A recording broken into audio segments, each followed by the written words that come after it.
दोस्तों आज हम करने वाले हैं Delhi DElEd diet entrance exam के लिए इंग्लिश ग्रामर के मोस्ट इंपॉर्टेंट 20 क्वेश्चंस। और आप लोग दोस्तों कमेंट बॉक्स में अपना स्कोर जरूर बताइएगा कितने क्वेश्चंस का आंसर आप सही किए हैं, ठीक है ना। प्लीज़, क्योंकि आप जब अपना स्कोर बताएंगे तो बाकी स्टूडेंट को, और बाकी स्टूडेंट जब अपना स्कोर बताएंगे तो आपको पता लग पाएगा कि आपका कितना तैयारी हो पाया और बाकी स्टूडेंट का कितना तैयारी हो पाया, ठीक है ना। तो प्लीज़ 20 क्वेश्चंस में से कितने क्वेश्चंस आपने सही किए हैं ये आज आप लोग कमेंट बॉक्स में जरूर बताइएगा। चलिए तो स्टार्ट करते हैं। देखिए फर्स्ट क्वेश्चन में दोस्तों पूछा गया है डैश के स्थान पर कौन सा हेल्पिंग वर्ब यूज होगा, ठीक है ना। प्लूरल हेल्पिंग वर्ब यूज करेंगे या सिंगुलर। तो अगर आपने दोस्तों सब्जेक्ट वर्ब एग्रीमेंट नहीं पढ़ रखा है और अगर आपने दोस्तों कंजक्शन टॉपिक भी डीपली अगर आपने नहीं पढ़ रखा है तो आप इस क्वेश्चन का आंसर नहीं कर पाएंगे। देखिए जब भी दोस्तों हम सेंटेंस बनाते हैं ना तो उस सेंटेंस में हेल्पिंग वर्ब या मेन वर्ब का यूज़ दोस्तों हम सेंटेंस में सब्जेक्ट के नंबर और पर्सन के अकॉर्डिंग करते हैं और उस सेंटेंस के टेंस के अकॉर्डिंग करते हैं, ये तो आप जानते हैं। तो सबसे पहले हम इस सेंटेंस का टेंस चेक करते हैं। तो देखिए यहाँ पर एक्सपेक्टेड ये एक मेन वर्ब है, तो इससे पता चलता है दोस्तों कि एक्सपेक्टेड ये पास्ट में है, ठीक है ना। तो ये सेंटेंस भी जो है ये हमारा पास्ट टेंस का है, ठीक है ना। तो ये तो कंफर्म हो गया कि इन तीनों में से ही कोई एक हेल्पिंग वर्ब यूज़ होगा। अब दोस्तों यहाँ पर जो है ना वॉज बीइंग का यूज़ हम पैसिव वॉइस में करते हैं ना पास्ट के लिए, तो वॉज बीइंग का यूज़ तो होगा नहीं क्योंकि ये सेंटेंस पास्ट का है नहीं। अब दोस्तों इन्हीं दोनों में से हमें डिसाइड करना है, वॉज यूज़ होगा सिंगुलर हेल्पिंग वर्ब या वर यूज़ होगा प्लूरल हेल्पिंग वर्ब। तो देखिए किसी भी सेंटेंस में हम हेल्पिंग वर्ब यूज़ करते हैं उस सब्जेक्ट के नंबर और पर्सन के अकॉर्डिंग। तो देखिए यहाँ पर the prime minister as well as his bodyguard, तो इस सेंटेंस का जो सब्जेक्ट है ना ये प्लूरल है कि नहीं।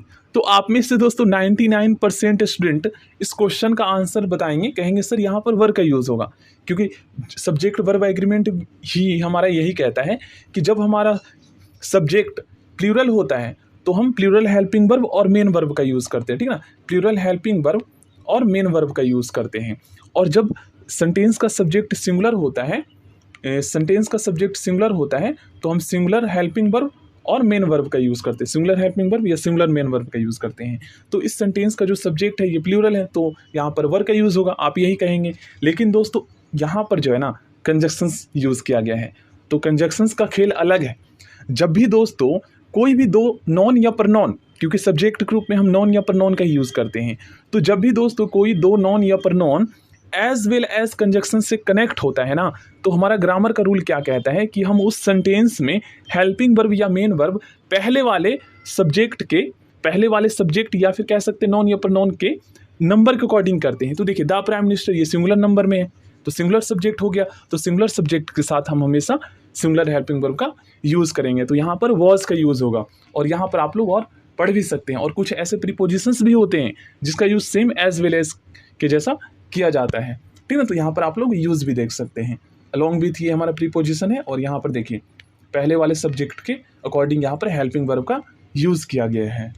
चलिए तो सेकंड क्वेश्चन करते हैं। इस सेंटेंस में दोस्तों आपको बताना है डैश के स्थान पर कौन सा हेल्पिंग वर्ब यूज़ होगा, प्लूरल हेल्पिंग वर्ब यूज़ करेंगे या सिंगुलर हेल्पिंग वर्ब यूज़ करेंगे। तो सबसे पहले हम चेक करते हैं ये जो सेंटेंस है ये कौन सा टेंस में है। तो देखिए इसका टेंस पता नहीं लग पा रहा है कि प्रेजेंट में है या पास्ट में है। तो ये सेंटेंस दोस्तों पास्ट में भी हो सकता है और प्रेजेंट में भी हो सकता है, दोनों ही अप्रोप्रिएट होगा अगर आप इसको समझें तो, ठीक ना। अब दोस्तों हम देखते हैं कि ये जो सेंटेंस है इसका सब्जेक्ट प्लूरल है या सिंगुलर है। तो देखिए यहाँ पर आप लोग देखेंगे मैनी। अब दोस्तों आप सभी जानते हैं मैनी के बाद हम हमेशा प्लूरल अनकाउंटेबल नॉन का यूज़ करते हैं, ठीक ना। तो यहाँ पर ए बुक ये तो सिंगुलर काउंटेबल नॉन है। तो देखिए मैनी ए, अगर मैनी के बाद दोस्तों ए का यूज़ होना तो उसके बाद आने वाला नॉन या प्रनॉन हमेशा सिंगुलर होता है, ठीक है ना, सिंगुलर होता है। तो बुक यहाँ पर सिंगुलर काउंटेबल नॉन है ए बुक। तो इससे हमें पता चलता है कि इस सेंटेंस का जो सब्जेक्ट है ना ये दोस्तों सिंगुलर नंबर में है, ठीक है ना। तो इसके बाद आने वाला जो हेल्पिंग वर्ब या मेन वर्ब होगा ना ये भी सिंगुलर होगा। तो हम दोस्तों यहाँ पर इज का भी यूज़ कर सकते हैं और वॉज का भी यूज़ कर सकते हैं। क्यों कर सकते हैं? क्योंकि पास्ट में भी अप्रोप्रिएट होगा और प्रेजेंट में भी अप्रोप्रिएट होगा। तो इसलिए इसका सही आंसर ऑप्शन डी हो जाएगा, ठीक है ना। इस तरीके से आपको समझना है। चलिए तो थर्ड क्वेश्चन करते हैं। यहाँ पर बताना है आपको दोस्तों इनमें से कौन सा रिलेटिव प्रोनाउन यूज़ होगा। तो आप सभी जानते हैं दोस्तों होम का यूज़ जो है हम लिविंग थिंग के लिए करते हैं और दोस्तों व्हाट का यूज़ कई बार जो है ना लिविंग और नॉन लिविंग दोनों थिंग के लिए करते हैं। चलिए तो थर्ड क्वेश्चन करते हैं। थर्ड क्वेश्चन में आपको बताना है दोस्तों, डैश के स्थान पर इस सेंटेंस में कौन सा रिलेटिव प्रोनाउन यूज होगा। तो आप सभी जानते हैं दोस्तों विच का यूज हम जो है नॉन लिविंग थिंग के लिए करते हैं। तो देखिए this is the book, the book यहाँ पर बात किसके लिए की जा रही है, द बुक, ये एक नॉन लिविंग थिंग है, तो इसके लिए यहाँ पर हम विच रिलेटिव प्रोनाउन का यूज करेंगे, ठीक है। बाकी आप सभी जानते हैं होम का यूज जो है हम लिविंग थिंग के लिए करते हैं, और कई बार दोस्तों व्हाट और डैट का यूज जो है हम लिविंग थिंग के लिए भी कर लेते हैं, लेकिन ऐसे जो है ये नॉन लिविंग थिंग के लिए ही यूज होता है। इस बात को आपको ध्यान में रखना है। तो जो सबसे ज़्यादा अप्रोप्रिएट है यहाँ पर विच है, तो यही यूज होगा। फोर्थ क्वेश्चन में दोस्तों इस सेंटेंस का जो पार्ट इनकरेक्ट है ना, उसे दोस्तों आपको इन सभी ऑप्शंस में से करेक्ट करना है, ठीक है ना, रीअरेंज करना है। तो हम कैसे करेंगे, तो सबसे पहले हम चेक करते हैं कि इस सेंटेंस का कौन सा पार्ट रॉन्ग है, इनकरेक्ट है। He comes never late. अब आप में से दोस्तों 99% स्टूडेंट यही कहेंगे कि ये सेंटेंस तो दोस्त सर बिल्कुल सही है। देखिए यहाँ पर आप लोग ग्रामर का रूल समझिए। देखिए ग्रामर का रूल क्या कहता है दोस्तों, जब भी किसी सेंटेंस में हम never, always, seldom, hardly, rarely, scarcely इस टाइप के एडवर्ब का अगर हम किसी सेंटेंस में यूज़ करते हैं, तो ये एडवर्ब दोस्तों हमेशा हेल्पिंग वर्ब के बाद और मेन वर्ब से पहले यूज़ होता है। जैसे यहाँ पर आप लोग देख सकते हैं, देखिए हेल्पिंग वर्ब के बाद यूज़ किया गया है और मेन वर्ब से पहले यूज़ किया गया है, ठीक ना। यही होता है हमारा ग्रामर का रूल। लेकिन इस सेंटेंस में आप लोग देखेंगे तो देखिए मेन वर्ब के बाद किया गया है नेवर का यूज़, जो कि गलत है। रूल हमारा यही कहता है कि हेल्पिंग वर्ब के बाद कर सकते हैं, लेकिन मेन वर्ब से पहले करना होता है। Never, always, seldom, scarcely, hardly इस टाइप के एडवर्ब का यूज़। तो आपको बताना है इनमें से कौन सा ऑप्शन सही है जो पहले यूज़ होगा। तो देखिए यहाँ पर ऑप्शन ए सही है, ठीक है ना। नेवर के बाद जो है नेवर पहले आएगा, मेन वर्ब से पहले, ठीक है ना। क्वेश्चन नंबर 5 में आपको बताना है दोस्तों इस सेंटेंस में कौन सा वर्ड सुपरफ्लुअस यूज़ किया गया है, जिसकी कोई ज़रूरत नहीं है, ठीक है ना। तो देखिए सबसे पहले हम इस सेंटेंस को समझते हैं। He return back after half an hour. तो आप लोग देखेंगे दोस्तों रिटर्न का मतलब आप सभी जानते हैं लौटना होता है। तो यहाँ पर बैक का यूज़ आप लोग देखिए समझिए, बैक का यूज़ कहीं ना कहीं यहाँ पर सुपरफ्लुअस यूज़ किया गया ना, अतिरिक्त यूज़ किया गया जिसकी कोई ज़रूरत नहीं है, क्योंकि रिटर्न ही उस मीनिंग को पूरा कंप्लीट कर रहा है, ठीक है ना। तो जो सुपरफ्लुअस है उसी को आपको बताना है। तो ऑप्शन बी इसका सही आंसर हुआ, जिसकी कोई ज़रूरत नहीं है बैक की, ठीक है ना। अब आपको बताना है दोस्तों इस सेंटेंस में डैश के स्थान पर द मैन के लिए कौन सा रिलेटिव प्रोनाउन यूज़ होगा। जो सबसे ज़्यादा अप्रोप्रिएट है वही आपको सिलेक्ट करना है। तो आप सभी जानते हैं विच नॉन लिविंग थिंग के लिए करते हैं, और व्हाट और डैट का यूज़ दोस्तों कई बार लिविंग थिंग के लिए भी करते हैं। लेकिन ग्रामर हमारा यही कहता है कि जो सबसे ज़्यादा अप्रोप्रिएट है वही आपको यूज़ करना है। तो अगर आप होम को हिंदी में भी ट्रांसलेट करेंगे ना, तो जिनसे का अर्थ आता है, तो इससे भी हम समझ सकते हैं कि यहाँ पर होम का ही यूज़ होगा। This is the man to whom I am talking, जिनसे मैं बात कर रहा हूँ, ठीक है। तो सही आंसर ऑप्शन बी होगा। देखिए अगर आपको दोस्तों अनलेस और अनटिल का यूज़ हम कहाँ पर करते हैं, किन अर्थों में करते हैं, अगर आपको ये पता है ना, तो आप इस क्वेश्चन का आंसर ईजिली बता सकते हैं, ठीक है ना। इस सेंटेंस में आपको बताना है इस सेंटेंस का जो पार्ट गलत है ना, वहाँ पर क्या यूज़ होगा, ठीक है ना, इन सभी ऑप्शंस में से आपको सिलेक्ट करके। तो देखिए ग्रामर का रूल क्या कहता है दोस्तों, हम अनलेस का यूज़ जो है ना यदि नहीं के अर्थ में करते हैं शर्त बताने के लिए। अनलेस का यूज़ हम यदि नहीं के अर्थ में शर्त बताने के लिए करते हैं, और अनटिल कंजक्शंस का यूज़ दोस्तों जब तक नहीं के अर्थ में टाइम बताने के लिए करते हैं। इससे हमें समय का बोध होता है, ठीक है ना। तो देखिए इस सेंटेंस में आप लोग देखेंगे तो इस सेंटेंस को सबसे पहले आप पढ़िए और समझिए कहना क्या चाह रहे हैं। Unless he comes you should stay here. तो देखिए इससे तो इस सेंटेंस से तो हमें समय का बोध हो रहा है, समय का पता चल रहा है। लेकिन अनलेस का यूज़ तो यहाँ पर शर्त बताने के लिए किया गया, जो कि गलत है, क्योंकि टाइम बताने के लिए जो हम कंजक्शंस का यूज़ करते हैं उसे हम अनटिल कहते हैं, अनटिल का यूज़ करते हैं। तो जो यहाँ पर यूज़ किया जा सकता है उससे आपको यहाँ पर सिलेक्ट करना है, ठीक है ना। बाकी क्वेश्चंस में आपके क्वेश्चंस में ऊपर लिखा हुआ रहेगा, रीअरेंज करना है कौन सा इस सेंटेंस का पार्ट गलत है, ठीक है ना। तो ये आपको पढ़ लेना है, देन उसके बाद ही आंसर करना है। देखिए इस क्वेश्चन का आंसर तो दोस्तों आप में से 99% स्टूडेंट बता ही देंगे, क्योंकि नाइदर कंजक्शंस के बाद हम हमेशा नोर कंजक्शंस का यूज़ करते हैं, और आइदा के बाद हम हमेशा और कंजक्शंस का यूज़ करते हैं। यहाँ पर आप लोग देख सकते हैं। देखिए इस सेंटेंस में दोस्तों आपको बताना है डैश के स्थान पर कौन सा मेन वर्ब यूज़ करेंगे, प्लूरल मेन वर्ब यूज़ करेंगे या सिंगुलर मेन वर्ब यूज़ करेंगे। तो आप सभी जानते हैं दोस्तों जब भी किसी सेंटेंस में हम हेल्पिंग वर्ब या मेन वर्ब का यूज़ करते हैं, तो उस सेंटेंस के टेंस, सब्जेक्ट के नंबर और पर्सन को अकॉर्डिंग करते हैं, ठीक ना। तो देखिए सबसे पहले हम देखते हैं कि ये जो सेंटेंस है इसका सब्जेक्ट प्लूरल है या सिंगुलर है। तो दे आप सभी जानते हैं, दे दोस्तों थर्ड पर्सन का प्लूरल प्रोनाउन होता है और इसके साथ हम हमेशा प्लूरल हेल्पिंग वर्ब या मेन वर्ब का यूज़ करते हैं। तो यहाँ पर तो हमें मेन वर्ब का ही यूज़ करना है, ठीक है ना, क्योंकि हेल्पिंग वर्ब यहाँ पर यूज़ होगा नहीं, क्योंकि ये प्रेजेंट का है हमारा सेंटेंस, ठीक ना। तो अब हमें डिसाइड करना है कि सिंगुलर मेन वर्ब यूज़ करेंगे या प्लूरल। अब इनमें से कौन सा सिंगुलर मेन वर्ब है और कौन सा प्लूरल, इसमें भी स्टूडेंट कन्फ्यूज होते हैं। तो देखिए मैं आपको बता देता हूँ, वर्ब में दोस्तों हम जो है ना एस या ईएस लगाकर वर्ब को हम सिंगुलर बनाते हैं। वर्ब फॉर्म आपने याद किए होंगे, तो फर्स्ट फॉर्म वाला जो वर्ब होता है ना उसमें हम एस या ईएस लगाकर उसे सिंगुलर बनाते हैं, और नॉन में दोस्तों हम एस या ईएस लगाकर नॉन को प्लूरल बनाते हैं।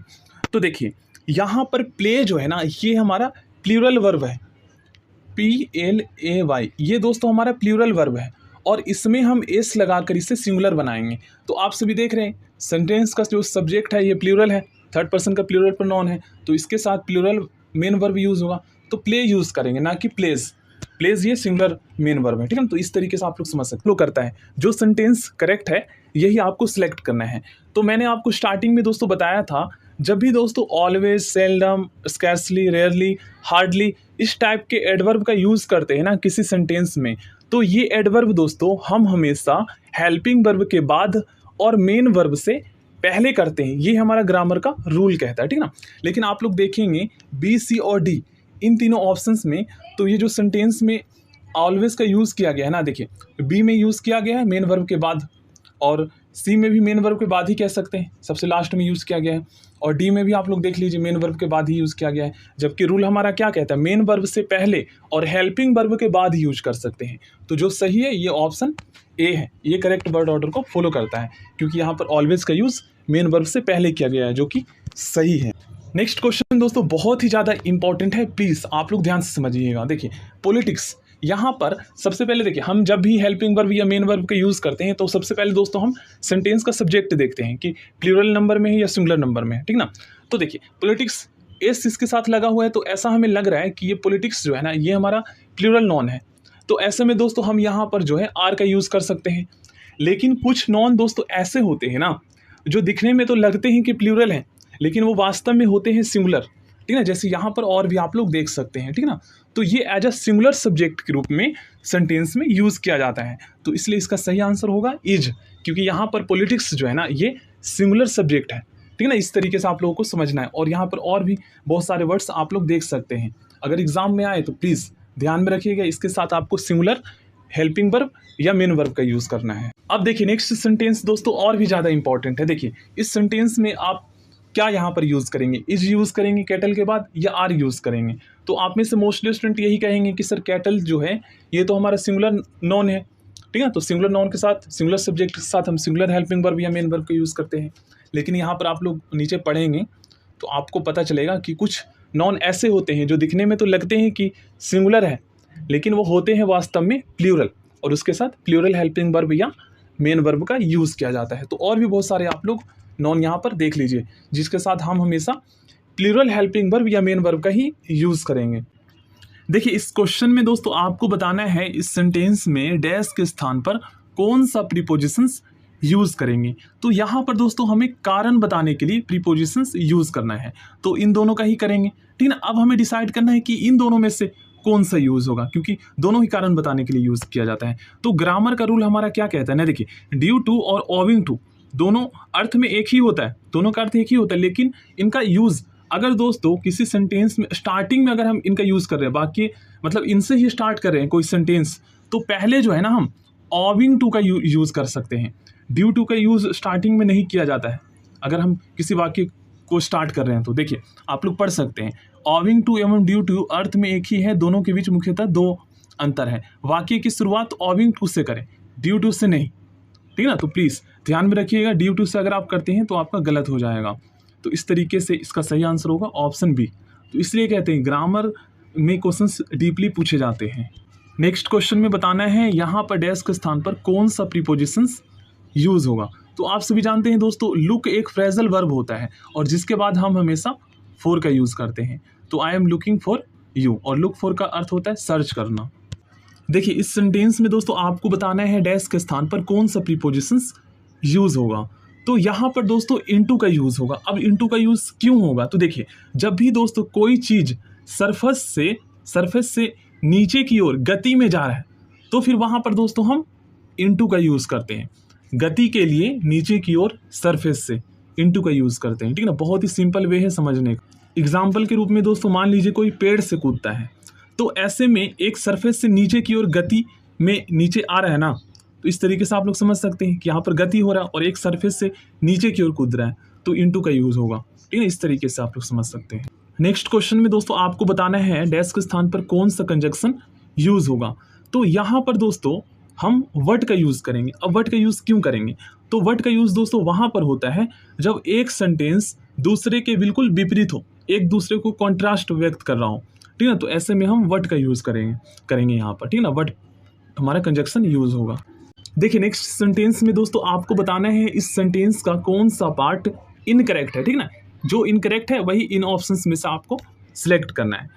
तो देखिए समझते हैं हम इस सेंटेंस को और चेक करते हैं कहाँ पर इनकरेक्ट है। Whenever they passes through this city they never forget to come to our house. अब देखिए नेवर का यूज़ हम करना सीख चुके हैं। नेवर का यूज़ दोस्तों हम जो है ना हेल्पिंग वर्ब के बाद और मेन वर्ब से पहले कर सकते हैं, ये हमारा ग्रामर का रूल कहता है। तो यहाँ पर बिल्कुल सही यूज़ किया गया है। तो ये जो सेंटेंस ये बिल्कुल करेक्ट है। अब हम ऊपर वाला सेंटेंस देखते हैं। तो देखिए वेन एवर दे पासिस, अब टेंस भी हम चेक करते हैं। तो ये जो सेंटेंस है ये प्रेजेंट का है, प्रेजेंट इंडेफिनिट का है। अब देखिए दोस्तों दे जो है ना ये हमारा थर्ड पर्सन का प्लूरल प्रोनाउन है, तो इसके साथ हम प्लूरल मेन वर्ब या हेल्पिंग वर्ब यूज़ करेंगे। तो देखिए प्लूरल मेन वर्ब हमारा ये होता है, पास होता है। प्लूरल मेन वर्ब हमारा पास होता है और इसमें एस या ईएस लगाकर जो है ना एस या ईएस लगाकर हम इसको सिंगुलर बनाते हैं। तो यहाँ पर तो दोस्तों ईएस लगाकर जो वर्ब है इसको तो सिंगुलर बना दिया गया है, तो पासिस तो सिंगुलर वर्ब हो गया, जबकि सब्जेक्ट जो है हमारा ये प्लूरल है। तो यहाँ पर इनकरेक्ट पासिस हुआ ना, यहाँ पर पास का यूज़ होगा और पास हमारा ये जो है ये प्लूरल मेन वर्ब है, ठीक है। तो जो गलत था रॉन्ग था यही आपको बताना था। तो इस तरीके से ध्यान में रखना। और सब्जेक्ट वर्ब एग्रीमेंट मैं आपको नेक्स्ट क्लास में बताऊंगा। देखिए सब्जेक्ट वर्ब एग्रीमेंट क्या कहता है कि अगर हमारा सब्जेक्ट प्लूरल है तो मेन वर्ब भी हमारा प्लूरल यूज़ होगा और हेल्पिंग वर्ब भी हमारा प्लूरल यूज़ होगा। अब मेन वर्ब प्लूरल कैसे पहचान सकते हैं, तो देखिए मेन वर्ब में दोस्तों हम एस वर्ब में एस या ईएस लगाकर उसको हम सिंगुलर बनाते हैं। जैसे यहाँ पर ईएस लगाकर इसको सिंगुलर बना दिया गया है। पास जो है ना ये ऑलरेडी ये प्लूरल है, इसमें अगर ईएस लगा देते हैं तो ये सिंगुलर बन जाएगा। और नॉन में एस या ईएस लगाकर हम उसे प्लूरल बनाते हैं, ये तो हमें पता ही है। और वर्ब में एस या ईएस लगाकर उसे सिंगुलर बनाते हैं, उल्टा हो जाता है, ठीक है। तो इस बात को आप लोग ध्यान में रखना है। सो थैंक यू दोस्तों, आज की इस वीडियो में हम यहीं तक क्वेश्चंस करते हैं। नेक्स्ट क्लास में और भी इंपॉर्टेंट क्वेश्चन मैं आपको करवाऊंगा।